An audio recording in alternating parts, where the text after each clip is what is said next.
గత వారమంతయు మనల్ని కాచి కాపాడి తన రెక్కల క్రింద మనందరినీ భద్రపరిచిన దేవుడికి స్తోత్రాలు చెల్లించుకుంటూ, దేవా నువ్వు మాకు ఇచ్చిన ఈ అనుగ్రహించిన ఈ నూతన దినాన్ని బట్టి, నూతన వారాన్ని బట్టి ప్రభువా, మరొక ఆదివారం నీ సన్నిధిలో గడపడానికి మాకు ఇచ్చిన అవకాశాన్ని బట్టి నీకు స్తోత్రాలు దేవాని. ఒక 2 నిమిషాలు మనం కృతజ్ఞతాపూర్వకంగా ఆయన సన్నిధిలోకి మనం ప్రార్థనాపూర్వకంగా ప్రవేశిద్దాం.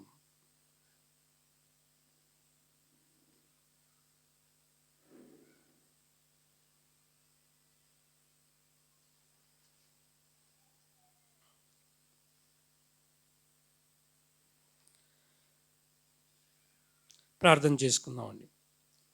మమ్మల్ని మిక్కిలిగా ప్రేమించిన మా గొప్ప దేవా, నాయనా తండ్రి, స్తోత్రం నాయనా ప్రభా, ఎనలేని నీ పేళ్లను బట్టి, నువ్వు చూపిస్తున్న కృపను బట్టి, కాపుదలను బట్టి ప్రభా నీకే స్తోత్రాలు చెల్లిస్తున్నాం తండ్రి. ఇదిగో నాయన ప్రభా, ఇంతవరకు మేము సజీవులుగా ఉన్నామంటే, ఈ లోకంలో మేము సజీవుల లెక్కలో ఉన్నామంటే ప్రభా అది నీ కృపని ప్రభా, నీ ఉచిత కృపని ప్రభా. ఎంతమంది గొప్పవారు ప్రభా, ఎంతోమంది వారు ప్రభా ఈ సమయంలో ప్రభా నీ సన్నిధిని చూడలేకపోయారు తండ్రి. అయితే మమ్మల్ని ఈరోజు సజీవులుగా ఉంచి ప్రభా, నీ సంఘంగా చేరి ప్రభా నిన్ను స్తుతించడానికి, నిన్ను గణపరచడానికి, నిన్ను ఆరాధించడానికి మాకు ఇచ్చిన మరొక తరుణాన్ని బట్టి నీకే స్తోత్రం తండ్రి. ఇదిగోనైనా ప్రభా, నువ్వు ఇచ్చిన కృపను ప్రభా మేము వ్యర్థం చేసుకొనక, ఆయుచితంగా తీసుకొనక ప్రభా, దీని ప్రకారం మా జీవితాలను సరిచేసుకుని ముందుకు సాగేవారిగా మమ్మల్ని చేయమని అడుగుచున్నాం తండ్రి. అనుక్షణం నీ కృపా కాపుదల మాపై ఉండేలాగున ప్రభా, నీ సన్నిధిలో నీ భయభక్తుల్లో మమ్మల్ని అందరినీ నడిపించమని అడుగుచున్నాం తండ్రి. ఇదిగోనైనా ప్రభా, కూడి వచ్చిన ప్రతి ఒక్కరిని దీవించండి, ఆశీర్వదించండి ప్రభా. ఇంకా రావాల్సిన వారందరినీ జ్ఞాపకం చేసుకుని తండ్రి త్వరగా రప్పించమని అడుగుచున్నాం తండ్రి. ఉదయకాల సమయంలో ప్రభా మేమందరం చేరి నిన్ను స్తుతించి ఆరాధించబోచుండగా ప్రభా, నీవు మా మధ్యలో ఉన్నావని నమ్ముచున్నాం తండ్రి. ఎక్కడ ఒక్కరిద్దరు ఉంటారో వారి మధ్యలో నేను ఉంటానని చెప్పిన దేవుడు తండ్రి. ఇదిగోనైనా ప్రభా, చిన్న మందగా చేరి ప్రభా నీ సన్నిధిలో నిన్ను ఆరాధించబోచుండగా ప్రభా, మొదటి నుంచి చివరి వరకు ప్రభా నీ సన్నిధి, నీ కాపుదల మా మధ్యలో ఉంచండి తండ్రి. ఒకరిద్దరు ఉన్న చోట నేను ఉంటానని చెప్పిన దేవుడు తండ్రి. కాబట్టి నీవు మా మధ్యలో ఉన్నావని, ఎలాంటి డిస్టర్బెన్సెస్ లేకుండా, అవకతవకలు లేకుండా ప్రభా అన్ని విషయాల్లోనూ ప్రభా నీ కృపా కాపుదల మామై ఉంచుమని ఈ ఆరాధన యావత్తు నీకే సమర్పించుకుంటున్నాం తండ్రి. దయచేసి అందరూ నిల్చుందామండి.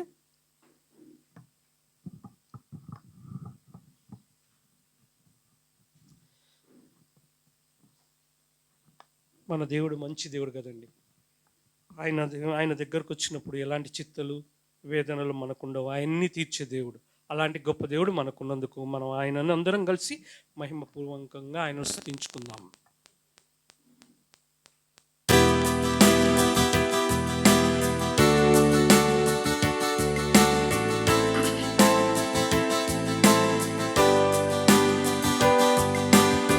ఘోర పాపినైన నన్ను ప్రభా దూరంగా, నీకు నుంచి దూరంగా పారిపోగా ప్రభా, నీవు నీ చేత్తో నన్ను లేపి ప్రభా నీవు నన్ను హత్తుకున్నావు తండ్రి. అందును బట్టి నీకు స్తోత్రాలు చెల్లిస్తున్నాం తండ్రి. ఇంత గొప్ప ప్రేమ ఆదరణ నాకు ఇస్తున్నందుకు, నన్ను ఇంతవరకు కాచి కాపాడుతున్న విధానాన్ని బట్టి నీకే స్తోత్రం చెల్లిస్తున్నామని ఆయనను మనందరం కలిసి ఆరాధన స్తుతించుకుందాం. ఎంత మంచి దేవుడవేసయ్యా, ఎంత మంచి దేవుడవేసయ్యా, నా చింతలన్నీ తీరేనయ్యా నిన్ను చేరగా. ఎంత మంచి దేవుడవేసయ్యా, నా చింతలన్నీ తీరేనయ్యా నిన్ను చేరగా. ఎంత మంచి దేవుడవేసయ్యా, ఎంత మంచి దేవుడవేసయ్యా, ఎంత మంచి దేవుడవేసయ్యా, నా చింతలన్నీ తీరేనయ్యా నిన్ను చేరగా. ఎంత మంచి దేవుడవేసయ్యా, నా చింతలన్నీ తీరేనయ్యా నిన్ను చేరగా. ఎంత మంచి దేవుడవేసయ్యా.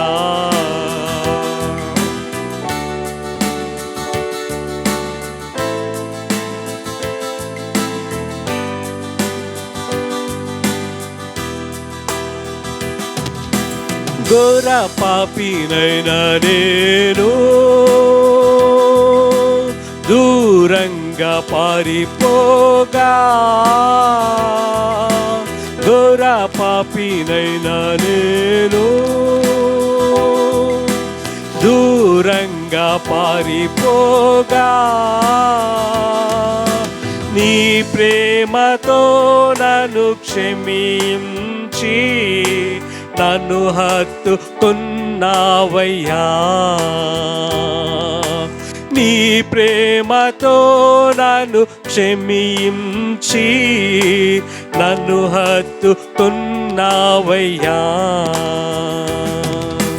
ఎంత మంచి దేవుడవయ్యా, ఎంత మంచి దేవుడవేసయ్యా. నా చింతలన్నీ తీరేనయ్యా నిన్ను చేరగా. ఎంత మంచి దేవుడవేసయ్యా. నా చింతలన్నీ తీరేనయ్యా నిన్ను చేరగా. ఎంత మంచి దేవుడవేసయ్యా.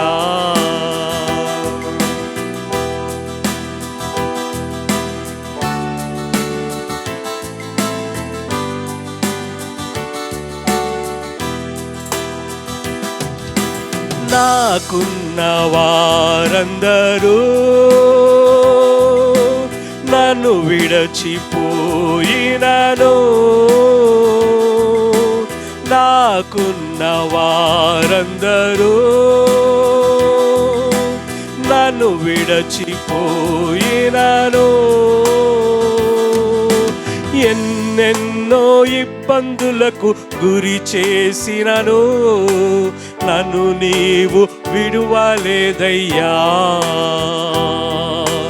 ఎన్నెన్నో ఇబ్బందులకు గురి చేసినను నన్ను నీవు విడువలేదయ్యా. ఎంత మంచి దేవుడవయ్యా, ఎంత మంచి దేవుడు యేసయ్యా. నా చింతలన్నీ తీరేనయ్యా నిన్ను చేరగా. ఎంత మంచి దేవుడవేసయ్యా. నా చింతలన్నీ తీరేనయ్యా నిన్ను చేరగా. ఎంత మంచి దేవుడవేసయ్యా.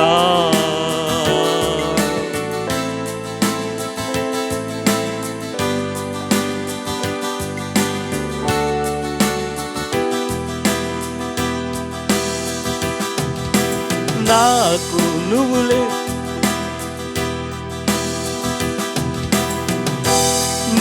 లేకుండా నేను ఈ లోకంలో బ్రతుకలేనయ్యా. నువ్వు లేకుండా నేను ఈ లోకంలో బ్రతుకలేనయ్యా. నీతో కూడా ఈ లోకం నుండి పరలోకం చేరేదనేసయ్యా. నీతో కూడా ఈ లోకం నుండి పరలోకం చేరేదనేసయ్యా. ఎంత మంచి దేవుడవయ్యా, ఎంత మంచి దేవుడవేసయ్యా. నా చింతలన్నీ తీరేనయ్యా నిన్ను చేరగా. ఎంత మంచి దేవుడవయ్యా. నా చింతలన్నీ తీరేనయ్యా నిన్ను చేరగా. ఎంత మంచి దేవుడవేసయ్యా. నా చింతలన్నీ తీరేనయ్యా నిన్ను చేరగా. ఎంత మంచి దేవుడవేసయ్యా. నా చింతలన్నీ తీరేనయ్యా నిన్ను చేరగా. ఎంత మంచి దేవుడవేసయ్యా. నా చింతలన్నీ తీరేనయ్యా నిన్ను చేరగా. ఎంత మంచి దేవుడవేసయ్యా. నా చింతలన్నీ తీరేనయ్యా నిన్ను చేరగా. ఎంత మంచి దేవుడవేసయ్యా. ఈ లోకంలో మనం ఎంతెంతో మంది దగ్గరికి వెళ్తూ ఉంటామండి మన చింతలను బాధలను చెప్పుకోవడానికి. కానీ ఆయన దగ్గరికి వెళిస్తే మన చింతలన్నీ తీర్చే దేవుడు అండి. అలాంటి గొప్ప దేవుడిని ఇంతవరకు మనం స్తుతించుకున్నాం. ఈ సమయంలో మన మధ్యలోకి ప్రకాష్ బ్రదర్ వచ్చి షార్ట్ మెసేజ్ మనతో పంచుకుంటారండి.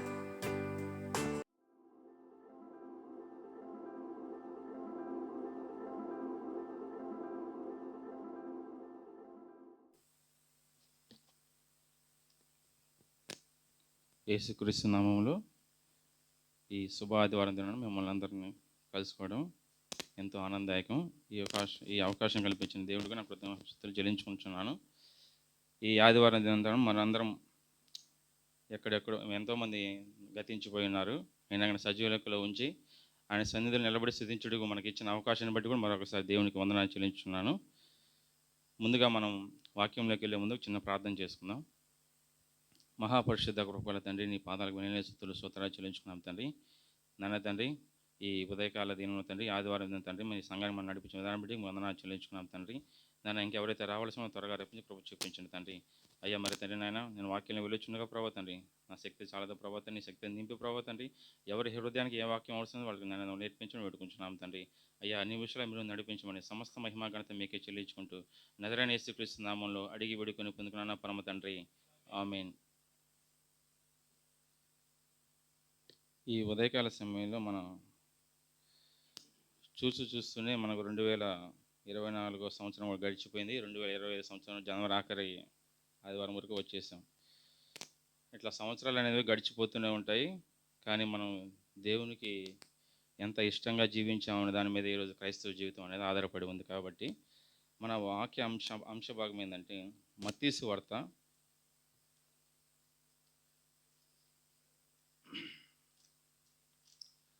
16వ అధ్యాయం 24వ వచనం. మత్తయి 16:24. అప్పుడు యేసు తన శిష్యులను చూచి, ఎవడైనా నన్ను వెంబడింపగోరిన ఎడల తన్ను తాను ఉపేక్షించుకొని తన సిలువనెత్తుకొని నన్ను వెంబడింపవలను. దేవుడు ఈ వాక్యాన్ని దీవించునుగాక. ఈ ఉదయకాల సమయంలో దేవుడు మనతో ఏం మాట్లాడుచున్నాడంటే, ఈ మత్తయి సువార్తలో శిష్యులను చూసి ఎవడైనా నన్ను వెంబడింపగోరిన ఎడల తన్ను తాను ఉపేక్షించుకొని, ఇక్కడ ఉపేక్షించుకోవడం అంటే తగ్గించుకోవడం. ఈరోజు ఎవరైనా దేవునికి ఇష్టంగా ఉండాలని మీలో కోరిక బలంగా ఉన్నట్లయితే మొదటగా మీరు చేయాల్సిన పని ఏంటంటే మనల్ని మనం తగ్గించుకోవాలి. ఈరోజు మనం తగ్గించుకోకపోతే దేవుడికి ఎప్పటికీ ఇష్టంగా ఉండలేమనే విషయాన్ని మీకు తెలియపరుస్తున్నాను. ఈ తగ్గింపు ఎక్కడి నుంచి వస్తుందంటే మనం దేవుడిని ప్రేమిస్తేనే వస్తుంది. ఈ ప్రేమ నీకు సమాజంలో ఎక్కడా దొరకదు. దేవుని యొద్ద మాత్రమే నీకు ఈ ప్రేమ సమాధానం దొరుకుతుంది. కాబట్టి ఈ ఉపేక్షించుకోవడం అంటే మనం తగ్గించుకోవాలి. ఈ తగ్గింపు అన్నిటిలో కనపడాలి. ఈరోజు మన మాటల్లో తగ్గింపు ఉండాలి, మన చూపుల్లో తగ్గింపు ఉండాలి, మన నడవడికలో కూడా తగ్గింపు ఉండాలి. ఎందుకంటే ఈ తగ్గింపు జీవితం క్రైస్తవ జీవితానికి చాలా ప్రాముఖ్యమైన అంశం. కాబట్టి మనం అటువంటి స్థితిలో మనం ఉండాలి. కాబట్టి దేవుడి ఉదయకాలం మనం హెచ్చరిస్తున్నాడు. అలాగే అక్కడ ఏమంటున్నాడంటే తన సిలువను ఎత్తుకొని నన్ను వెంబడించవలను. ఈరోజు క్రైస్తవ జీవితం అంటే అందరికీ ఆశీర్వాదాలు, సుఖాలు, దేవుడు ఆశీర్వదించేస్తాడు, అది ఇస్తాడంటారు. కానీ ఆయన సిలువను ఎత్తుకొని వెళ్ళే ఆలోచన ఎంతమంది కలిగి ఉన్నారని దేవుడు ఈరోజు ఉదయకాలం మనం ప్రశ్నిస్తున్నాడు. ఈ సిలువలో ఏముందయ్యా అంటే, ఈ సిలువలో మనకు చాలా అంశాలు మనకు చూస్తూ ఉంటాం. ఆయన త్యాగం కనపడుతూ ఉంటుంది.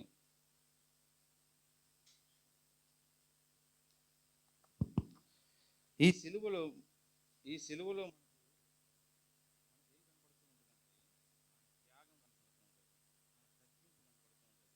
కనికరం కనపడుతూ ఉంటుంది, ఆయన ప్రేమ కనపడుతూ ఉంటుంది, ఆయన దయ, ఓర్పు, సహనము, క్షమాపణ గుణం, ఇవన్నీ మనకు సిలువలో దేవుడు ఎప్పుడో మనకు చూపించి ఆయన మాదిరిగా ఈ విధంగా మీరు జీవించిన సమాజానికి ఒక మెసేజ్ ఆ సిలువలో ఎప్పుడో దేవుడు చూపించాడు.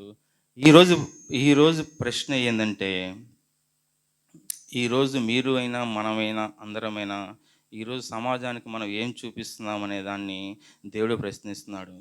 త్యాగం. ఈరోజు ఏం త్యాగం చేశావు? ఈరోజు మన దేవుడు ఉదయకాలంలో అడుగుతున్నాడు. నా కోసం నీ డబ్బుని త్యాగం చేశావా? నీ యవ్వనాన్ని త్యాగం చేశావా?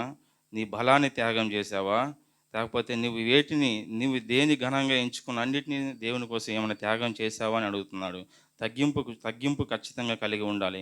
కనికరం చూపించాలి, ప్రేమ చూపించాలి, ఇవన్నీ చూపించాలి. ఇవన్నీ లేకుండా మనం దేవునికి ఇష్టడుగా ఉండటం అసాధ్యం. ఎందుకంటే నీ హృదయాన్ని నువ్వు ఈరోజు నలగొట్టుకొని విరగ్గొట్టుకుంటే తప్ప దేవుడు ఈరోజు అర్థం కాని పరిస్థితి. ఎవ్వరికీ అర్థం కాడు. దేవుడు చాలా లోతుల్లోకి వెళ్తే కానీ ఈరోజు దేవుడు అర్థం కాడు. ఎందుకంటే మనం ఏంటంటే ఈ లోకంలో ఉన్నంత కాలం మనం అంధకాల్లో చిక్కబడి ఉంటాం కాబట్టి దేవునికి మనము నువ్వు సమర్పించుకోవాలన్నమాట. దేవునికి నువ్వు సజీవంగా దేవునికి అర్పించుకుంటేనే ఈరోజు మనం నిజమైన ఆరాధనగా మనము దాన్ని గుర్తు చేస్తున్నాడు. అలాగే 1 పేతురు 3:12 కూడా దేవుడు ఒక మాట అంటున్నాడు. ఒకసారి చదువుదాం. 1 పేతురు 3:12.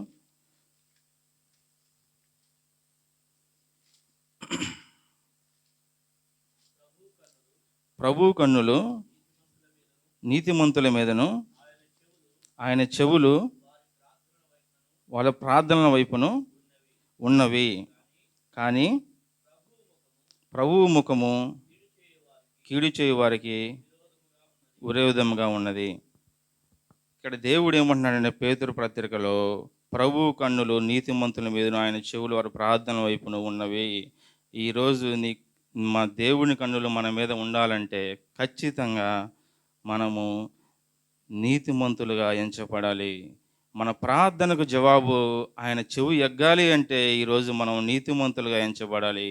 కాబట్టి కీడు చేయు వారికి ఆయన ఎప్పుడు విరోధంగా ఉంటాడు. కాబట్టి ఈరోజు ఈ నీతిమంతులము ఎలా అవ్వగలుగుతాం ఈ సమాజంలో అంటే ఆయన సిలువలో ఏదైతే చూపించాడో వాటిని మనం అలవరుచుకున్నప్పుడు మాత్రమే మనం జీవితంలో నీతిమంతులుగా ఎంచబడతాము. మన దేవునికి విరోధంగా ఉండి మనం ఏమీ కూడా సాధించలేము. ఆయన మన ప్రార్థన కూడా పాపుల మొరను నేను ఆలకింపనని చెప్పాడు దేవుడు. కాబట్టి ఈరోజు మనం ఏ స్థితిలో ఉన్నామో ఒకసారి జ్ఞాపకం చేసుకోవాల్సిందిగా నేను మిమ్మల్ని ప్రాధేయపడుచున్నాను. అలాగే 2 కొరింథీ 5:9 కూడా దేవుడితో మాట్లాడుతున్నాడు. ఒకసారి చదువుదాం. అది 2 కొరింథీ 5:9. కావున దేహమందునను దేహమును విడిచినను ఆయన కిష్టులై ఉండవాలని మిగుల అపేక్షించుచున్నాను. ఎందుకనగా తాను జరిగించిన క్రియల చొప్పున అవి మంచివైనను సరే చెడ్డవైనను సరే దేహంతో జరిగించిన వాటి ఫలమును ప్రతివాడు పొందినట్లు మనమందరము యేసుక్రీస్తు న్యాయపీఠం ఎదుట ప్రత్యక్షం కావాలను.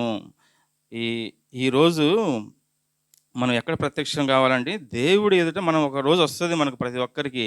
ఆయన ఎదుట మనం ప్రత్యక్షం కావాలంట. ఏం చేసి మన దేహమందు మనది ఇక్కడ భూమి మీద ఉన్నప్పటికీ భూమి మీద లేనప్పటికీ కూడా ఆయనకి ఇష్టలై ఉండాలని మిగులు అపేక్షించాడు. ఇక్కడ అపోస్తలుడైన పౌలు గారు కొరింథీయులకు రాస్తూ ఆయన ఎంతో ఇష్టంగా ఆయన యొక్క అభిప్రాయం వెళ్ళబుస్తున్నాడు. ఇక్కడ మనం ఇష్టంగా ఉండాలి, దేవునికి ఇష్టంగా ఉండాలంటే ఈరోజు నీ హృదయాన్ని నువ్వు నలగొట్టుకోవాలి. నీ హృదయాన్ని నువ్వు నలగొట్టుకోకుండా దేవునికి ఎప్పటికి కూడా ఇష్టడిగా ఉండలేవు అనే విషయాన్ని మేము ప్రాధేయపడుచున్నాను. అలాగే నువ్వు ఏది చేసినా, నువ్వు దేహంతో మంచి జరిగించినా కానీ చెడ్డ జరిగించినా కానీ వాటికి తగ్గ ప్రతిఫలము దేవుడు ఇస్తానని ఖచ్చితంగా ఈ వాక్యం ద్వారా మనం మాట్లాడుచున్నాడు. కాబట్టి మన దేహంతో మనం ఏమి చేయుచున్నాము అనేది ఈరోజు ఉదయకాలంలో ఒకసారి మీ ఆత్మను మీరు పరిశీలించుకోవాల్సిందిగా నేను మనవి చేస్తున్నాను. ఎందుకంటే ఎవరి క్రియలు చొప్పున వాడికి ప్రతిఫలం ఉందని ఖచ్చితంగా దేవుడు మనతో మాట్లాడుచున్నాడు. కాబట్టి ఈరోజు దేవునిగా ఇష్టడిగా ఉండడమే మన గురి. కాబట్టి అపోస్తలుడైన పౌలు గారు కూడా ఒక మాట ఆయన గురి పెట్టుకున్నాడు. నేను దేవునిగా ఇష్టడిగా ఉండడం కోసం నా గురి ఆయన కోసమే అని చెప్పేసి పౌలు గారు కూడా అన్నారు. కాబట్టి ఈరోజు మన గురి ఏమి ఉండాలంటే నువ్వు ఇష్టడిగా జీవించడానికి కొరకే, ఆయన చిత్తం జరిగించడానికి కొరకే మన భూమి మీద తప్ప వేరే ఉద్దేశాలకు మీకు లేవు అనే విషయాన్ని నేను స్పష్టంగా మీకు తెలియపరుస్తున్నాను. అలాగే దావీదు కీర్తన 147:11 మరొక మాట చదువుకుందాం. దావీదు కీర్తన 147:11.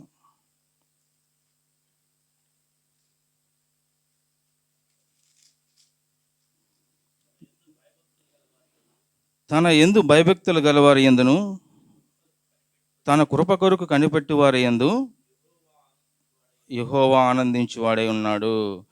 ఈరోజు దేవుడు ఎవరి పట్ల ఆనందిస్తాడంటే తన కృప కొరకు కనిపెట్టి వారి యందు, ఆయన యందు భయభక్తులు గలవారి యందు. ఆయన యందు భయభక్తులు గలవారి యందు అంటే ఆయన యందు భయభక్తులు ఎలా వస్తాయంటే, మనము వీటన్నిటి యందు మనము ఖచ్చితంగా ఏదైతే త్యాగము, తగ్గింపు, కనికెరము, ప్రేమ, దయ, ఓర్పు, సహనము, క్షమాపణ గుణం వీటన్నిటి పట్ల ఎప్పుడైతే నువ్వు ఆసక్తి చూపిస్తావో అప్పుడే నువ్వు సమాజానికి, నువ్వు దేవుని పట్ల నీకు భయము ఉందా లేదా అనేది తెల్లమవుతుంది. ఈరోజు ఏమున్నా లేకపోయినా నీకు ఇబ్బంది లేదు, కానీ ఆయన కృప లేకపోతే ఈరోజు ఎవరం కూడా జీవించే పరిస్థితి లేదు. నా కృప నీకు చాలు అంటున్నాడు దేవుడు. ఈరోజు ఆయన కృప కొరకు ఎవరైతే కనిపెట్టుకుంటారో, ఎవరైతే దీన మనసు కలిగి ఆయన పాదాలు ఎంత పడి దేవాన్ని పశ్చాత్తాపంతో నాయన నిరీక్షిస్తారో, వేడుకుంటారో, వాళ్ళ యందు మాత్రమే దేవుడు ఆనందిస్తాడు తప్ప. ఎందుకంటే ఈరోజు ఒక చిన్న అబద్ధమే కదా ఆడేద్దాం, ఒక చిన్న తప్పే కదా చేసేద్దాం, ఒక చిన్న మాటలే కదా మాట్లాడేద్దాం అంటూ ఈరోజు ఆలోచిస్తున్నట్లే దేవుడు మీతో మాట్లాడుచున్నాడు, మనందరితో మాట్లాడుచున్నాడు దేవుడు. ఎందుకంటే అపవాది జనకుడు అబద్ధానికి జనకుడు ఎవరంటే అపవాది. కాబట్టి ఈరోజు మనము ఏ విషయంలోకైనా కానీ మనం పడిపోయి ఉన్నట్లయితే దేవుడు అంటున్నాడు, నా యందు భయభక్తులు గలవారు తన కృప కొరకు కనిపెట్టి వారు యెహోవా ఆనందించున్నాడు. ఈరోజు ఆనందించాలంటే దేవుడు ఒకసారి పరిశీలించుకొని మీ పట్ల దేవుడు ఆనందిస్తున్నాడా లేడా అనేది ఈ ఉదయకాలంలో మనం పరిశీలించుకుందాం. చివరిగా ఒక అంశం చదివి మనం ముగిద్దాం. ప్రకటన గ్రంథం 22వ అధ్యాయం, లాస్ట్ అధ్యాయం, ప్రకటన 22 11వ వచనం నుంచి 15వ వచనము చదువుకుందాం. అన్యాయం చేయవాడు ఇంకను అన్యాయమే చేయనిమ్ము, అపవిత్రుడైన వాడు ఇంకను అపవిత్రుడిగానే ఉండనిమ్ము, నీతిమంతుడు ఇంకను నీతిమంతుడిగానే ఉండనిమ్ము, పరిశుద్ధుడు ఇంకను పరిశుద్ధునిగానే ఉండనిమ్ము. ఇదిగో త్వరగా వచ్చుచున్నాను, వాని క్రియలు చొప్పున ప్రతి వానికి ఇచ్చుటకు నేను సిద్ధపరిచిన జీతం నా యొద్ద ఉన్నది. నేనే అల్ఫాయు ఒమేగాయు, మొదటివాడును కడపటివాడును, ఆదియు అంతమునై ఉన్నాను. జీవవృక్షమును హక్కు గలవారై గుమ్మముల గుండా ఆ పట్టణంలో ప్రవేశించినట్లు తమ వస్త్రం రుద్దుకున్న వారు ధన్యులు. చాలు బ్రదర్. ఇక్కడ దేవుడు చివరిగా మనతో ఏం మాట్లాడుతున్నాడంటే, ఈ ప్రకటన గ్రంథంలో అన్యాయం చేయవాడు ఇంకనూ అన్యాయమే చేయనిము, అపవిత్రుడైన వాడు ఇంకనూ అపవిత్రుడిగా ఉండనిమ్ము. ఇక్కడ ఎవరు చేసే పను వాళ్ళు చేయనియండి. దేవుడు ఎన్నోసార్లు హెచ్చరిస్తూ ఉన్నాడు, నన్ను వెతకండి. ఆ సిలువ త్యాగం ఈరోజు మనం మర్చిపోయాము. సిలువలో ఏమైతే దేవుడు చూపిస్తున్నాడో వాటిని చాలామంది మర్చిపోయి ఈరోజు జీవిస్తున్నారు. ఆయన సిలువలో ఈరోజు ఆయన గాయాలు కొరడాలతో కొడుతున్నారు, రక్తం చిందుతుంది. ఒకళ్ళు ముసుగేసి గుద్ది ప్రవచించు, ఎవరు నిన్ను కొట్టారో ప్రవచించారు. దేవుడు మాట్లాడకుండా మౌనంగా ఉన్నాడు. ఈరోజు పశ్చాత్తాపం ఉందా? ఆ సిలువలో దేవుడు అంత నరకయాతన బాధపడి అంత సిలువలో మన కోసం మనం ఏం యోగ్యులమని ఈరోజు సిలువలో దేవుడు మన కోసం మరణించారు. ఆ యొక్క బాధ, ఆ శ్రమను బట్టి మనం చూస్తూ ఉంటే మన జీవితాలు ఏ పాటివి, ఆయన మనకి ఏం అర్హత ఉందని చెప్పి ఈరోజు దేవుడు మనం ఆ సిలువలో బయాగమే అని చెప్పి విషయాన్ని గుర్తు చేసుకుంటే, దేవుడు ఇక్కడ ప్రకటన గ్రంథంలో అంటున్నాడు, చేసేవారిని చేయనివ్వండి, నీతిమంతుగా ఉండనివ్వండి. ఒకరోజు వస్తుంది అంటున్నాడు. ఏమంటున్నాడంటే, వాని క్రియలు చొప్పున నా ప్రతిఫలం ఇచ్చుటకు నా యొద్ద జీతం ఉన్నది. కాబట్టి ఈరోజు నువ్వు జీవాన్ని చూడాలంటే ఏమంటున్నాడంటే, తమ వస్త్రములను వదుక్కుని వారు ధన్యులు. ఈరోజు నీ పాప వస్త్రాలను నువ్వు వదుక్కోవాలి. ఎందుకంటే నువ్వు మహిమ వస్త్రాలు ధరించుకోవాలి. నీ వస్త్రాలను వదుక్కోకుండా నేను పరలోక రాజ్యం ప్రవేశించడాలంటే దేవుడు అంటాడు, ఆగు, ఒక్క నిమిషం ఆగు, నీకు అర్హత లేదు అంటాడు.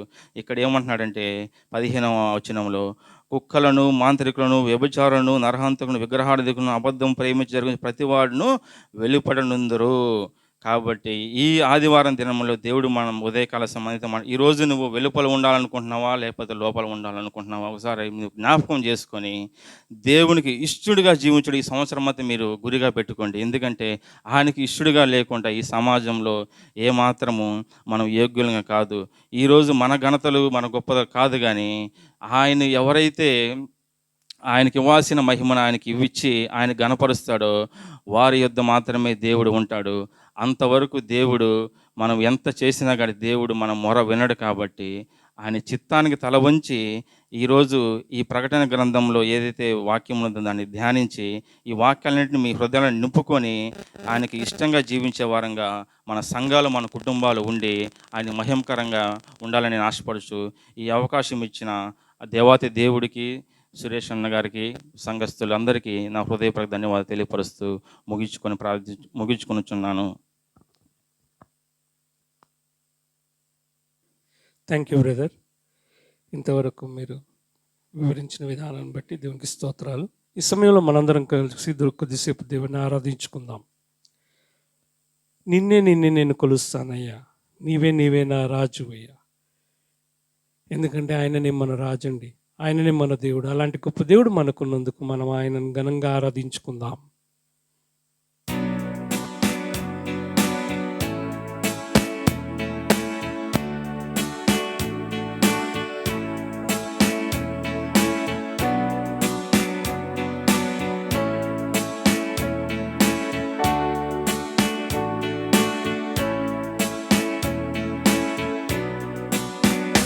యేసయ్యా యేసయ్యా యేసయ్యా యేసయ్యా యేసయ్యా యేసయ్యా యేసయ్యా యేసయ్యా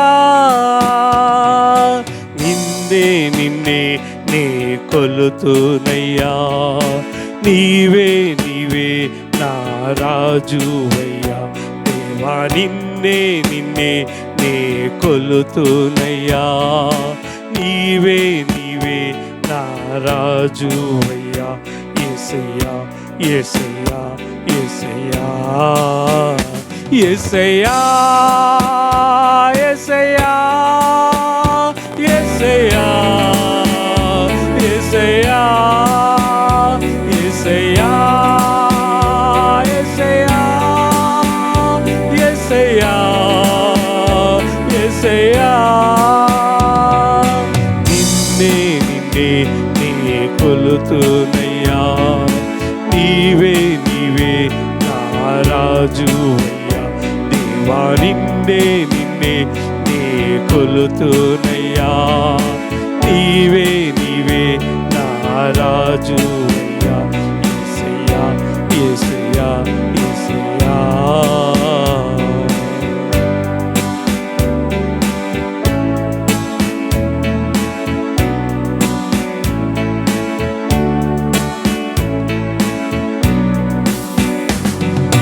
కొండలలో లోయలలో అడవులలో ఎడారులలో, కొండలలో లోయలలో అడవులలో ఎడారులలో నన్ను గమనించినావా, నన్ను నడిపించినావా, నన్ను గమనించినావా, నన్ను నడిపించినావా. యేసయ్యా యేసయ్యా యేసయ్యా యేసయ్యా నిన్నే నే కొలుతునయ్యా, నీవే నా రాజువయ్యా. దేవా నిన్నే నే కొలుతునయ్యా, నీవే నా రాజువయ్యా. యేసయ్యా యేసయ్యా యేసయ్యా యేసయ్యా యేసయ్యా యేసయ్యా యేసయ్యా యేసయ్యా యేసయ్యా యేసయ్యా. ఆత్మీయులు మనల్ని అవమానించొచ్చండి, అన్యులు మనల్ని అపహసించొచ్చండి, అయితే ఆయన అండగా కొండగా మనన్న దేవుడు అండి. అలాంటి గొప్ప దేవుడు మనకున్నందుకు మనం ఆయనను మనస్ఫూర్తిగా ఆరాధించుకుందాం. దేవా, నీవు మా ఆత్మీయులు నన్ను అవమానించొచ్చండి, అన్యులు నన్ను అపహాసించొచ్చండి, ఈ లోకమంతా నన్ను వెరివాడిగా చూడొచ్చండి. అయితే నీవు నాకు అండగా కొండగా ఉన్నందుకు నీకే స్తోత్రం దేవా. నీవు మాకు తోడుగా ఉన్నందుకు నీకే స్తోత్రం దేవా అని మనం ఆయనను ఘనపరుచుకుందాం. ఆత్మీయులే నన్ను అవమానించగా, అన్యులే నన్ను అపహసించగా, ఆత్మీయులే నన్ను అవమానించగా, అన్యులే నన్ను అపహసించగా, అండ నీవైతివయ్యా, నా కొండ నీవే యేసయ్యా,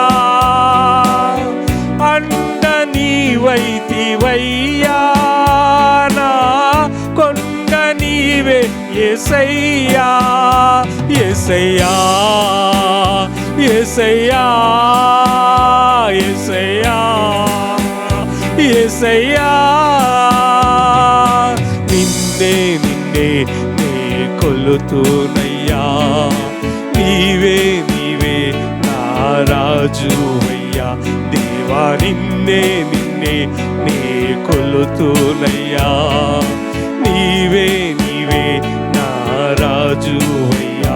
యేసయ్యా, యేసయ్యా, యేసయ్యా, యేసయ్యా, యేసయ్యా, యేసయ్యా, యేసయ్యా, యేసయ్యా, యేసయ్యా, యేసయ్యా, యేసయ్యా.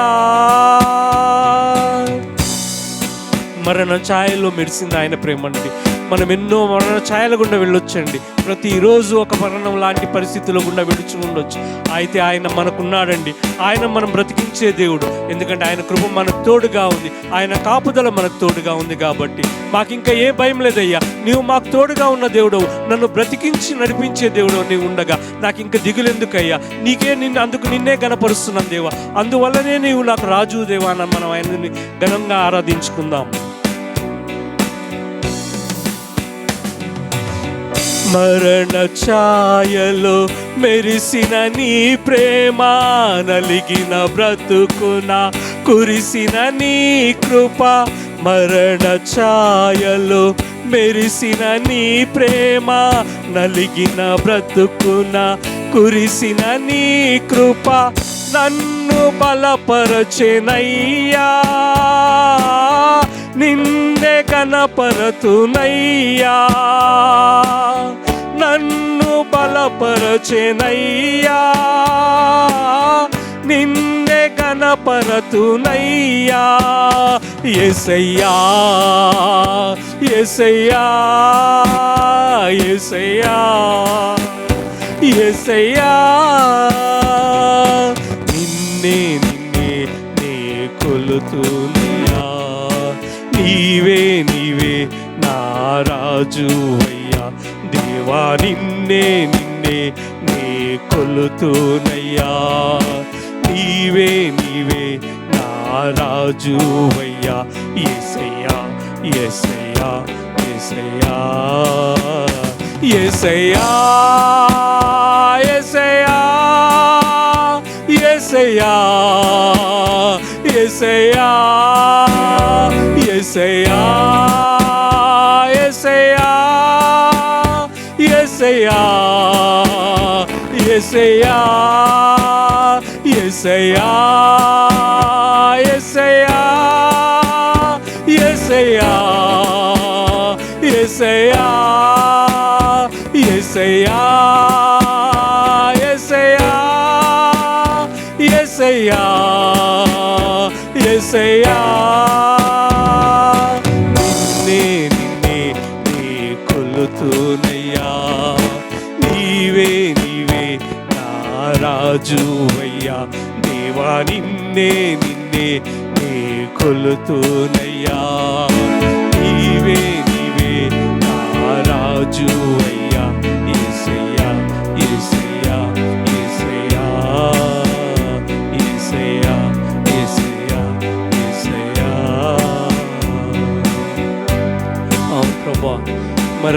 ఛాయలో ఉన్నప్పుడు ప్రభా, నలిగిన బ్రతుకులను ప్రభా నీవు విడుదల చేసే దేవుడు అవుతుంది.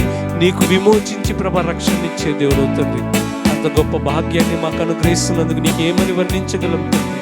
ఇదిగో నాయన ప్రభా, అనుక్షణం నీ కాపుదల మాపై ఉంచుతున్నావు తండ్రి. ఎనలేని నీ కృపను కాపుదలను ప్రభా ఈ జనవరి మాసమంతయు ప్రభా చివరి ఆదివారం వరకు మాపై ఉంచినందుకు నీకే స్తోత్రం చెల్లించుకుంటున్నాం తండ్రి. ఇదిగో నాయన ప్రభా, నూతన సంవత్సరంలో ప్రవేశపెట్టావు తండ్రి. ఇదిగో నాయన ప్రభా, 3 వారాలు గడిచిపోయి 4వ వారంలో కూడా ప్రవేశపెట్టావు తండ్రి. ఇదిగో నాయన ప్రభా, ఇంతవరకు ప్రభా నీ కాపుదలలో మమ్మల్ని భద్రపరిచావు తండ్రి. అందును బట్టి నీకే స్తోత్రం చెల్లిస్తున్నాం తండ్రి. ఏమని వివరించగలం తండ్రి, ఎంతని పొగడగలం తండ్రి. నువ్వు చేసే కార్యాలను ప్రభా ఒక్కొక్కటిగా తలుచుకుంటూ ఉంటే ప్రభా మా జీవితం ఎంత గడిచినను, నేను స్తుతించినను, ఆరాధించినను కొద్దిపాటిదే తండ్రి. ఇదిగో నాయన ప్రభా, నీవు మా పట్ల చేసిన గొప్ప కార్యాలను ప్రభా నీకు కృతజ్ఞతాస్తుతులు చెల్లించడం తప్ప మేమేం చేయలేం తండ్రి. నిన్ను ఆరాధించడం, నిన్ను స్తుతించడం తప్ప మా జీవిత కాలంలో ఇంకా మేమేం చేయలేం తండ్రి. అందును బట్టి నీకే స్తోత్రం చెల్లిస్తున్నాం తండ్రి. ఈ రీతిగా నేను ఇంతవరకు ఆరాధించుకునే భాగ్యాన్ని మా అందరికి అనుగ్రహించినందుకు మరి ఒక్కసారి నీకే కృతజ్ఞతాస్తుతులు చెల్లించుకుంటూ ఈ ఆరాధన యావత్తు నీకే సమర్పించుకుంటున్నాం తండ్రి. ఈ సమయంలో నీ దాసుడు నిలబోచు ఉండగా ప్రభా ఘనంగా నిలబెట్టుకోండి తండ్రి. మాకు ఏ హృదయానికి ఎలాంటి వాక్యం కావాలో, ఏ హృదయానికి ఏ వాక్యం కావాలో ప్రభా నీవు దాన్ని దయచేయమని, ప్రతి ఒక్కరికి ఆత్మీయ ఆహారంతో నింపమని ఈ ఆరాధన యావత్తు నీకే సమర్పించుకుంటున్నాం తండ్రి.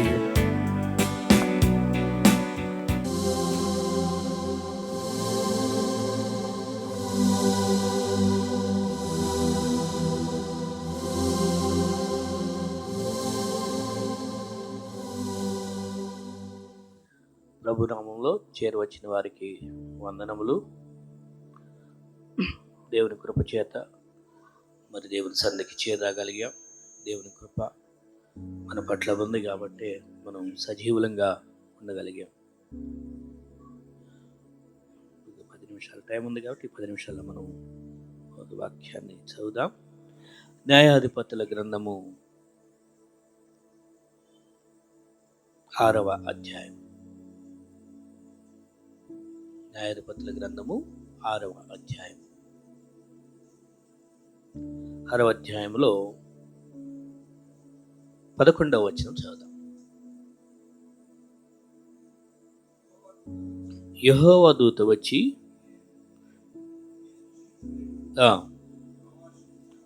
అవిత్రీయుడైన యోవాషునకు కలిగిన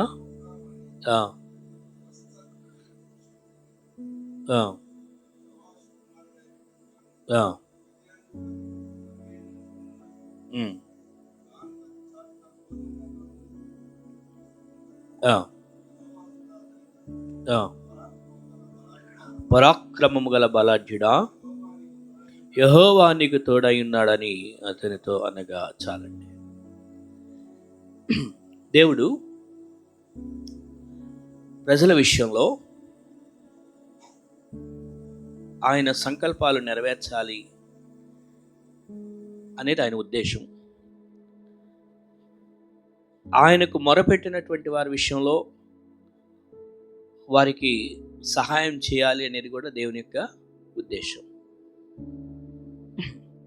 దేవుడు ఎప్పుడు కూడా తన కార్యాలు జరిగించడానికి ఆయన సిద్ధపాటుగా ప్రజల విషయాల్లో ఉంటాడు. ఇక్కడ మనం చదువుకున్నటువంటి భాగంలో గిద్యోను అనేటువంటి వ్యక్తి ఉన్నాడు. ఈ వ్యక్తి ఏం చేస్తున్నాడంటండి,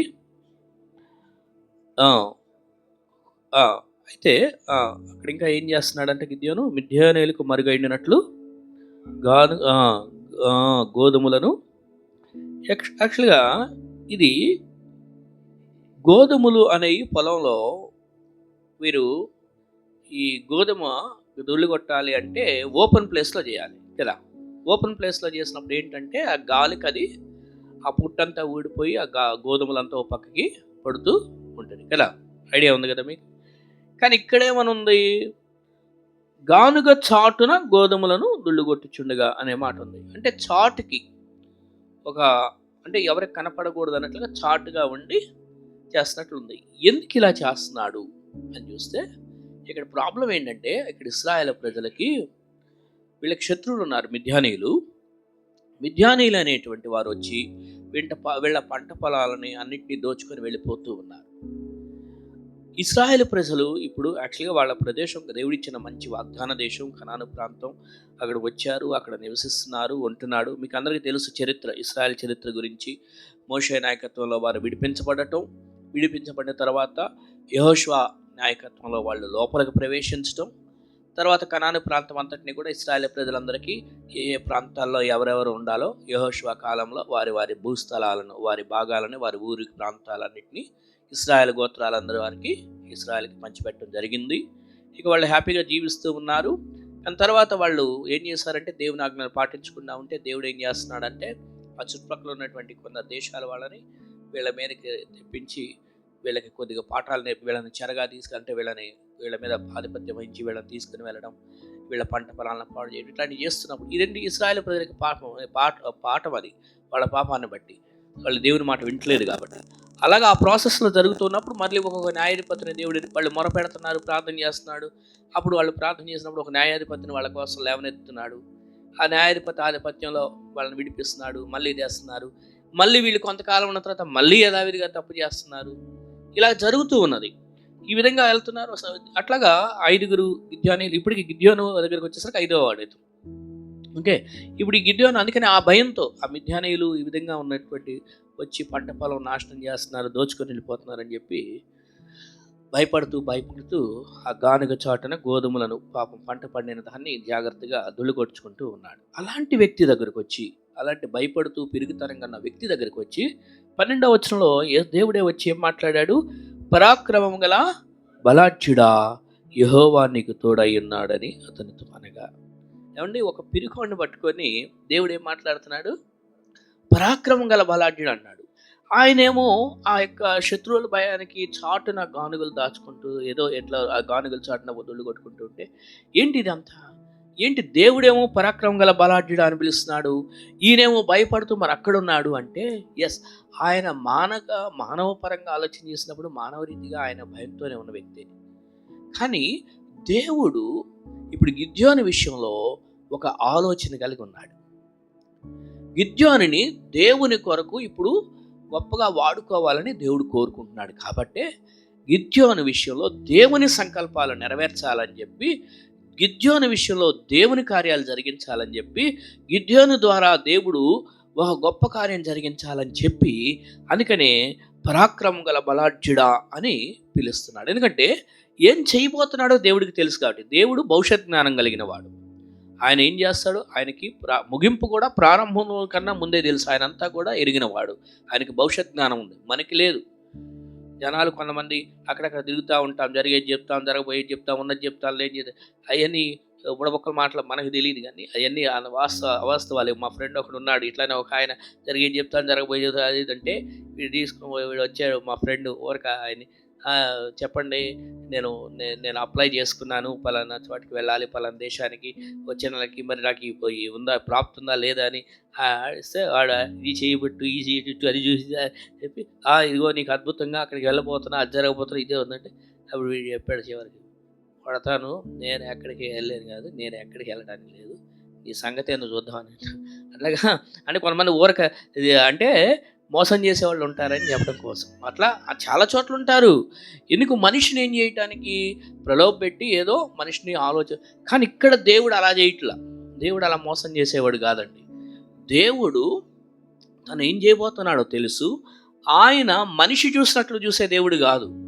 ఒక పరిస్థితిని కానీ ఒక విషయాన్ని కానీ మనిషి ఏ విధంగా ఆలోచన చేస్తాడో అలా ఆలోచన చేసే వ్యక్తి కాదు.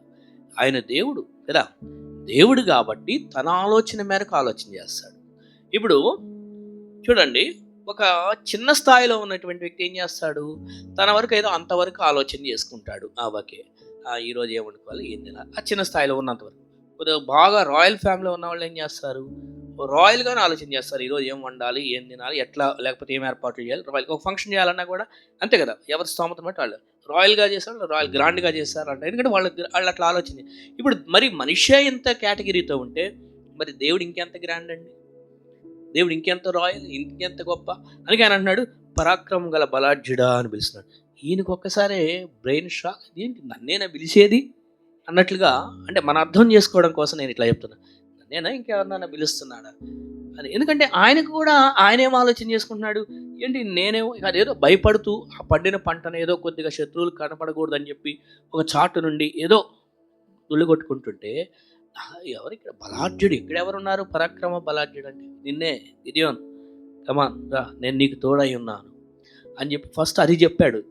పరాక్రమ బలాఢ్యుడు అని చెప్పాడు, నేను నీకు తోడై ఉన్నానని చెప్పాడు. ఫస్ట్ ఆ మాట చెప్పిన తర్వాత నెక్స్ట్ పర్పస్ చెప్పాడు, అసలు ఏం చేయాలి అనేది. ఏం చేయాలి అంటే 14 వచనంలో అప్పుడు చెప్పాడు అనమాట. ఏంటి అంటే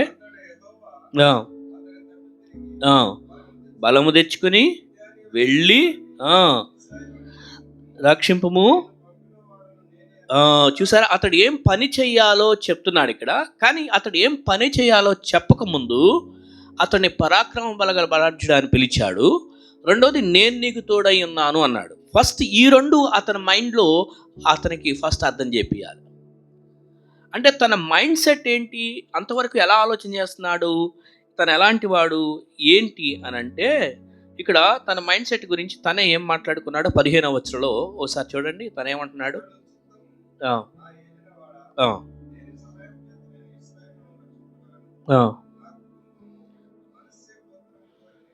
నా కుటుంబం మనుష్య గోత్రంలో అసలు ఎన్నికే లేనిది, నేను కనిష్ఠునైనా అంటే చాలా చిన్నోడిని, ఇక మా చిన్నోళ్ళ మాట ఎవరంటారు, పెద్దోళ్ళు అన్నీ పెద్దోళ్ళ దగ్గరికి కదా వెళ్ళేది. అయినానేమి తోడైందును, ఒకే మనిషిని హతం చేసినట్లు. అదండి చూసారా, ఇక్కడ తను గిద్యోని ఆలోచన చేసుకుంటున్నాడు. నా గోత్రము మనుష్య గోత్రం, ఎక్కడో చిన్న గోత్రం, పెద్ద గొప్పవాళ్ళ గోత్రంతో పోల్చుకుంటే, అంటే ఇశ్రాయేల్ 12 గోత్రాలు ఉన్నాయి కదా, ఈ 12 గోత్రంలో ఈ మనుష్య గోత్రము అనేటువంటిది మీకు ఐడియా ఉందా? ఎవరాళ్ళు? మనుష్య గోత్రం ఉన్నప్పుడు యోసేపు దగ్గర నుండి వచ్చినటువంటిది కదా. యోసేపు గోత్రాన్ని 2గా డివైడ్ చేసి మాట్లాడిన సందర్భాలు ఉన్నాయి బైబిల్లో. ఎందుకంటే మనుష్యకి 2 కుమారులు ఉన్నారు కదా. మనిషి అంటే ఏసేపు 2 కుమారులు ఉన్నారు. అవతల బెన్యామీన్ ఉన్నాడు, ఇటు. సో ఆయన ఏమన్నాడంటే మనిషి గోత్రం అన్నప్పుడు అదనమాట. సో ఏంటి, నా గోత్రం చూసినట్లు కూడా చిన్నదే, అంతే కదా. మరి నా కుటుంబం చిన్నది, నా ఎన్నిక లేదు, నా గోత్రం ఎన్నిక లేదు, నా కుటుంబము చిన్నది, నేను చాలా కనిష్టం. మేము ఏదో చిన్నోళ్ళం, మాకన్నా పెద్దోళ్ళు ఉన్నారు. ఏదైనా డెసిషన్ తీసుకోవాలంటే, ఏదైనా పార్టీ జరగాలన్నా, ఏం చేయాలన్నా పెద్ద కుటుంబాలు ఎవరు పెద్ద వాళ్ళ దగ్గరికి కదా ఎక్కువ పరామర్శించి, అన్న ఏం చేయమంటారు, ఎలా ఉండమంటారు, పెద్దవాళ్ళ దగ్గరికి వెళ్తారు, అంతే కదా.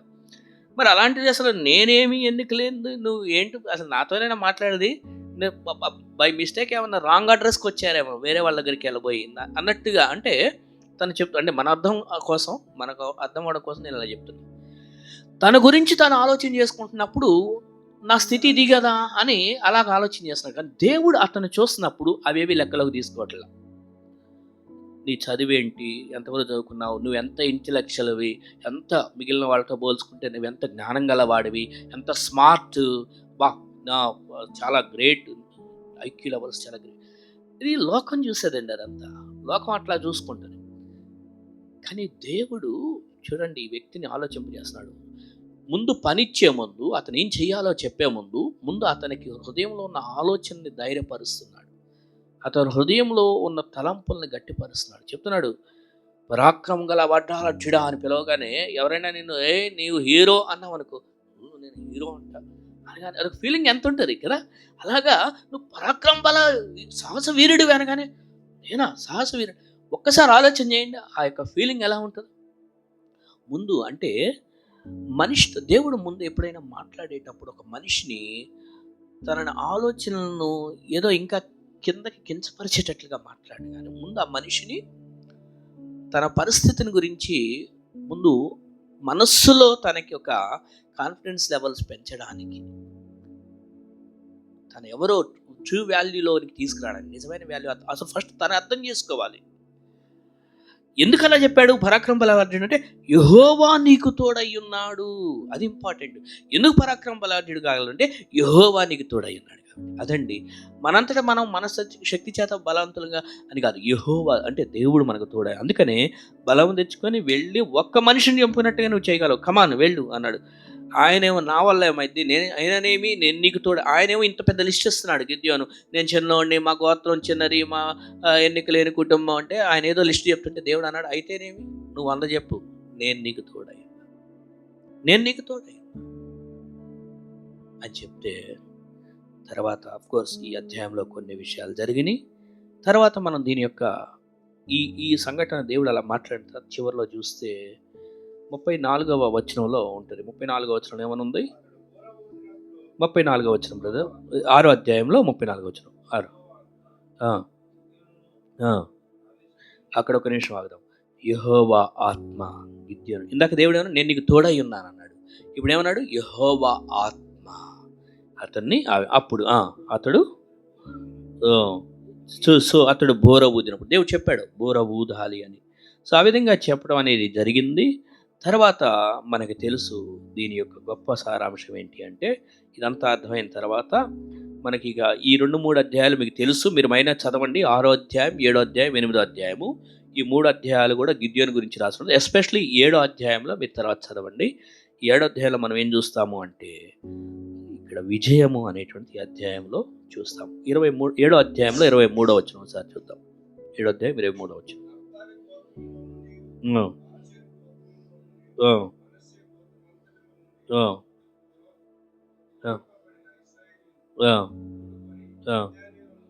మిథ్యానీయులను తరిమిరి. తర్వాత ఎందుకంటే ఈ యొక్క గిద్యోను యొక్క ఆధిపత్యంలో వీళ్ళంతా యుద్ధం చేస్తూ ఉన్నారు. యుద్ధం జరుగుతూ ఉండగా తర్వాత వీళ్ళందరినీ కూడా మిథ్యానీయులను, అదే మిథ్యానులు ఒకప్పుడు వచ్చి వీళ్ళని ఇశ్రాయేలును తరిమి వీళ్ళని భయపెట్టిన సందర్భం. కానీ ఇప్పుడు గిద్యోను తరపున యుద్ధం చేసి మిథ్యానీయులను తరిమి.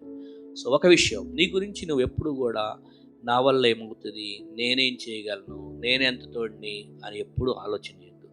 మనకన్నా స్మార్ట్ వాళ్ళు ఉంటే ఉండొచ్చు, మన కుటుంబంలో కానీ, మన ఆఫీస్లో కానీ, మన క్లాస్లో కానీ, మన కొలీగ్స్ మధ్యలో, ఫ్రెండ్ సర్కిల్లో, బంధువుల్లో మనకన్నా స్మార్ట్గా ఉన్న వాళ్ళు ఉన్నారేమో. మన దగ్గరకు వచ్చేసరికి మనం అబ్బో వాళ్ళతో పోల్చుకుంటే నేను చాలా తక్కువ అనుకుంటున్నామేమో. కానీ ఎప్పుడు నిన్ను నీవుగా నీ కళ్ళతో చూసుకోవద్దు, కానీ దేవుని కళ్ళతో నిన్ను నువ్వు చూసుకో.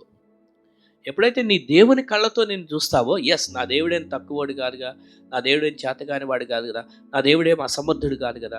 సో కాబట్టి ఈ బయట నేను ఎంత తక్కువవాడిని అయితేనేమి, వీళ్ళంతా ఎంత గొప్పవాళ్ళు అయితేనేమి, అయినానేమి యెహోవా నాకు తోడై ఉన్నాడు, అయినానేమి నా దేవుడు నాకు తోడుగా ఉన్నాడు.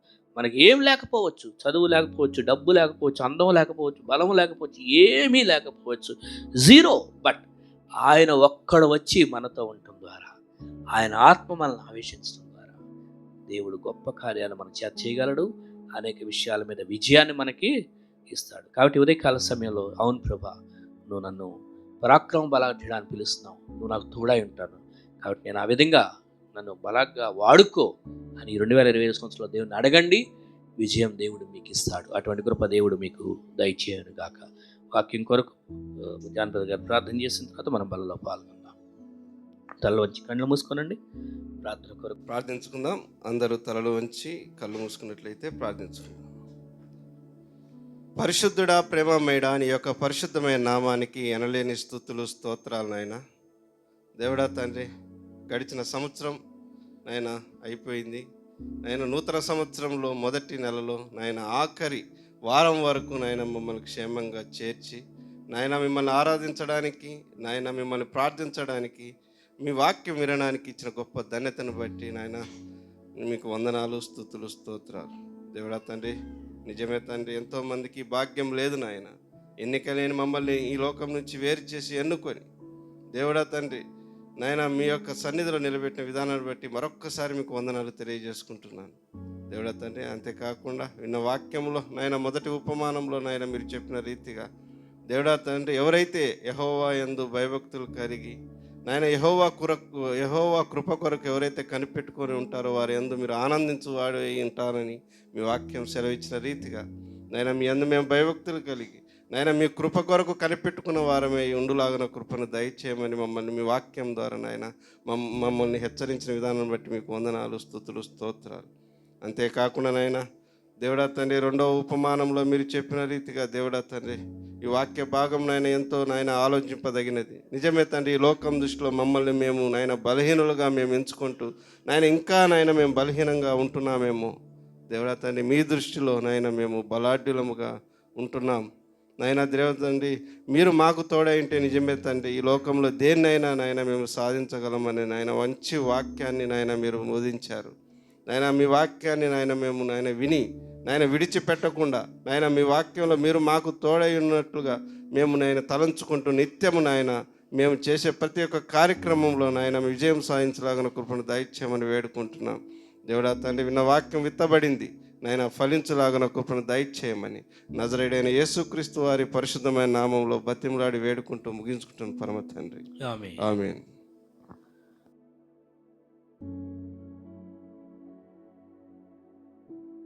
ప్రభు యొక్క ఆజ్ఞ మేరకు మనం బలలో పాల్గొన్న వారమైనాం కాబట్టి ఈ యొక్క రొట్టె రసం మీ దగ్గరకు వస్తున్నప్పుడు హృదయాలు దేవుని కొరకు పరీక్షించుకోండి. ఎందుకంటే పరీక్ష చేసుకోమన్నారు.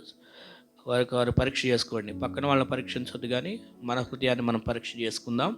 అలాగే దేవుని ఆరాధన చేసుకుందాం హృదయంలో ఈ బలలో పాల్గొనే ఉంది. అవును కదా, ఈ రొట్టె వెరగట్టబడిందంటే అది క్రీస్తు శరీరానికి సాదృశ్యం.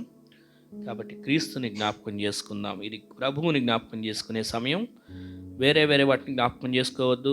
ఎన్ని అప్పులు ఉన్నాయి, ఎన్ని రోగాలు ఉన్నాయి, ఎన్ని కష్టాలు ఉన్నాయి, వాటిని జ్ఞాపకం చేసుకునే సమయం కాదు ఇది.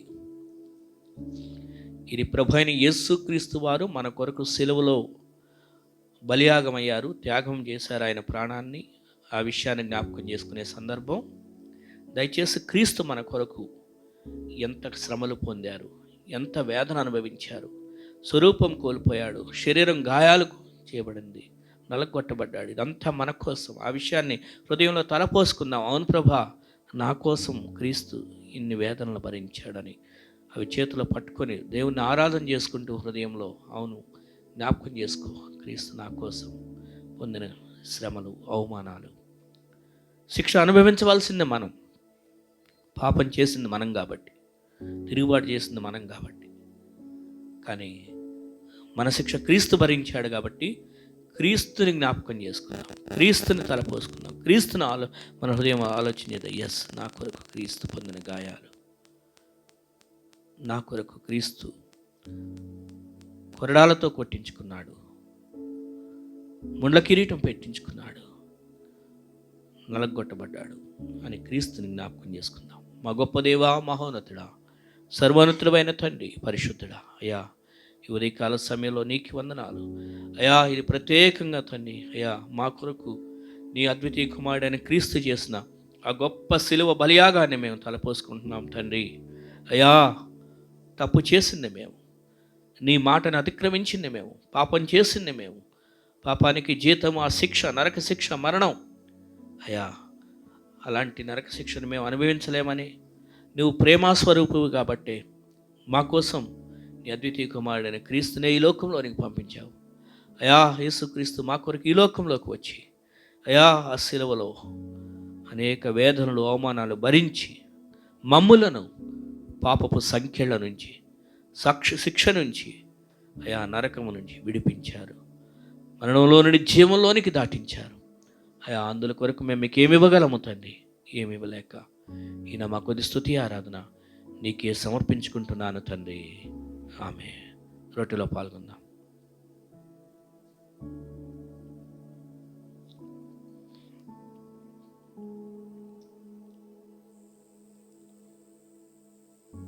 ఆ ప్రకారమే భోజనమైన పిమ్మట ఆయన మరొక పాత్రను ఎత్తుకొని, ఇది అనేకుల కొరకు చిందింపబడుతున్న నిబంధన రక్తం అన్నారు. కాబట్టి క్రీస్తుని జ్ఞాపకం చేసుకుందాం. అవునయ్యా పరలోకపు తండ్రి, అయ్యా ఒకప్పుడు మేము నీ ప్రజలం కాదు, శత్రువులం అయిపోయాం, పాపం చేసి నీకు దూరం అయిపోయాం. కానీ తండ్రి మరలా మమ్మల్ని నీకు దగ్గరగా చేయాలని, అయ్యా నీ కుమారులుగా చేసుకోవాలని ప్రేమను బట్టి నీకు అద్వితీయ కుమారుడైన క్రీస్తునే మా కొరకు ఈ లోకంలో నీకు పంపించి వేసి ఆయన్ని నీకు దూరం చేసుకొని మమ్మల్ని నీకు దగ్గరగా చేసుకున్నావు తండ్రి. క్రీస్తు బలియాగం ద్వారా క్రీస్తు అర్పించిన రక్షణ తండ్రి, అర్పించిన ప్రాణం, త్యాగం, ఆ రక్తము ధారలుగా చిందించి అయ్యా క్రీస్తు యొక్క పవిత్ర రక్తంలో మా హృదయ ప్రతి పాపాన్ని కడిగివేసి, మా శరీర హృదయ పాపాలు కడిగివేసి అయ్యా ఉచితంగానే మమ్మల్ని నీతిమంతులుగా చేశావు. క్రీస్తు సమాధుల నుండి తిరిగి లేచి పునరుద్ధానుడై లేచి ఆ పునరుద్ధాన జీవాన్ని మాకిచ్చి మమ్మలను కూడా పాపముల చేత, అపరాధముల చేత చచ్చి ఉన్న మమ్మలను క్రీస్తులో బ్రతికించి అయా నూతన జీవాన్ని మాకిచ్చారు. అందుల కొరకు మేము మీకు ఏమి ఇవ్వగలము తండ్రి? ఏమి ఇవ్వలేక ఈ నా కొద్ది స్తుతి ఆరాధన నీకే సమర్పించుకుంటున్నాను తండ్రి. ఆమె పాత్రలో పాల్గొందాం.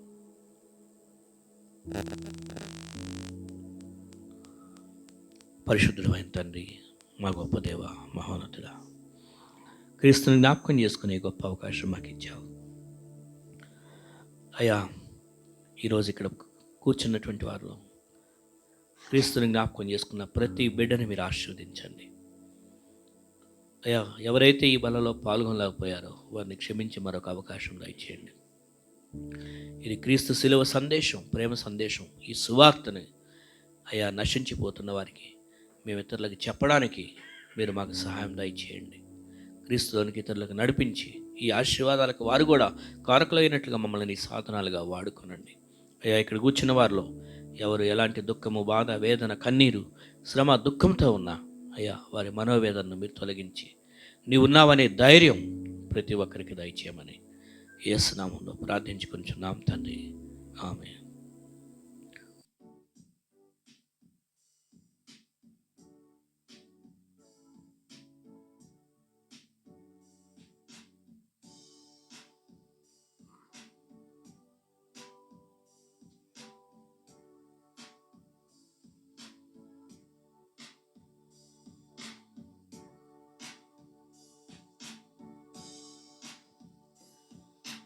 జీవనదిని నా హృదయములో ప్రవహింపచేయుమయ్యా. జీవనదిని నా హృదయములో ప్రవహింపచేయుమయ్యా. శరీర క్రియలన్నీయు నాలో నశింపచేయుమయ్యా. శరీర క్రియలన్నీయు నాలో నశింపచేయుమయ్యా. జీవనదిని నా హృదయములో ప్రవహింపచేయుమయ్యా. నా యేసయ్యా, జీవనదిని నా హృదయములో ప్రవహింపచేయుమయ్యా.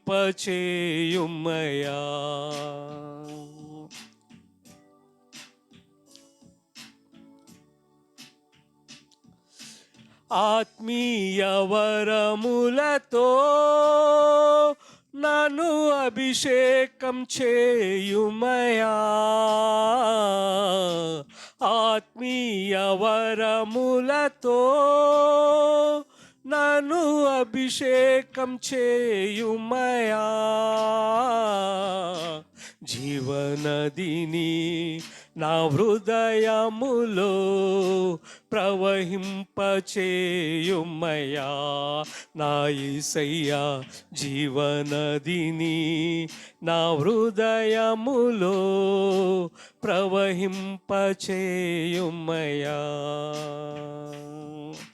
జీవనదిని నా హృదయములో ప్రవహింపచేయుమయ్యా. ముగించుకుందాం ప్రార్థన. కృపా సత్య సంపూర్ణుడా, మా గొప్ప తండ్రి, మహోన్నతుడా, అయ్యా ఈ ఉదయకాల సమయంలో మమ్మల్ని నీ మందిరానికి తీసుకొచ్చావు. నీ వాక్యాన్ని మాకు వినిపించావు. అవునయ్యా, 2 సందేశాల్లో కూడా మీరు మాతో మాట్లాడారు అయ్యా. కాబట్టి ఆ 2 వాక్యాల ద్వారా మా హృదయాలను ప్రోత్సహించినట్లుగా మేము జీవించడానికి సహాయం చేయండి. అలాగే ప్రభా, ఈరోజు ఇక్కడ చేరవచ్చిన మీ బిడ్డలందరిని బట్టి నీ స్తోత్రాలు అయ్యా, నీకు వందనాలు. పృథ్వీ వాళ్ళ అమ్మగారి కొరకు ప్రార్థన చేస్తున్నాం తండ్రి. కిడ్నీ స్టోన్స్తో పెయిన్ వచ్చి బాధపడుతుండగా అయ్యా మీరు ముట్టండి, స్వస్థపరచండి. అలాగే శ్యామల సిస్టర్ కొరకు ప్రార్థన చేస్తున్నాం. బ్యాక్ పెయిన్తో ప్రాబ్లం బాధపడుతుండగా నువ్వు ముట్టండి, స్వస్థపరచండి. అలాగే తండ్రి, ఇక్కడ కూర్చున్న వారు ఇంకెవరు అనారోగ్యంగా ఉన్నారో నీకు తెలుసు ప్రభా, వారిని ముట్టి స్వస్థపరచండి. మరి జాషువా వాళ్ళ పెద్ద చెల్లెలు కుటుంబ సభ్యులు అయ్యా, మరి వారి యొక్క ఇంట్లో పెద్ద దిక్కును కోల్పోయారు, కానీ నువ్వు వారిని ఆదరించండి. ఒకరోజు కలుసుకుంటామని ఆదరణ దయచేయండి. రాణి సిస్టర్ గారిని మీరు స్వస్థపరుస్తున్నందుకు నీకు వందనాలు అయ్యా. ఇక్కడ కూర్చున్న కుటుంబాలన్నింటినీ కూడా పేరు పేరు వరుసన మీరు జ్ఞాపకం చేసుకోనండి. వారి కుటుంబాల్లో ఉన్న సమస్యలు అంటూ నీకు తెలుసు. ఆ సమస్యలకు పరిష్కారం దయచేసి నీ కృపలో ప్రతి ఒక్కరిని సాక్షులుగా వాడుకోనండి అయ్యా. మరి ఈ దినం నువ్వు మమ్మల్ని అందరినీ గడిపావు, ఇక్కడ మేము నీ సన్నిధిలో గడిపే అవకాశం ఇచ్చావు. అలాగే నీ బిడ్డలు ఇచ్చిన కానుకను బట్టి నీకు వందనాలు. అయితే ఎవరైతే కానుక ఇచ్చారో వారు నన్ను జ్ఞాపకం చేసుకొని వారందరికీ రావాల్సిన బహుమానం మెండుగా దయచేయండి. అయ్యా నిశ్చితమైతే మరొకసారి మేమందరం కలుసుకోవడానికి మరొకసారి అవకాశం మీరు మాకు దయచేయమని, అంతవరకు నీ తండ్రి పరిశుద్ధాత్మ యొక్క కాపుదల, కుమారుని యొక్క సహవాసం, అయ్యా తండ్రి యొక్క ప్రేమ మాకు ఎల్లప్పుడూ సదాకాలం ఇచ్చినట్లు చేయమని యేసు నామములో ప్రార్థించుకొనిచున్నాం తండ్రి. ఆమేన్. ఆమేన్.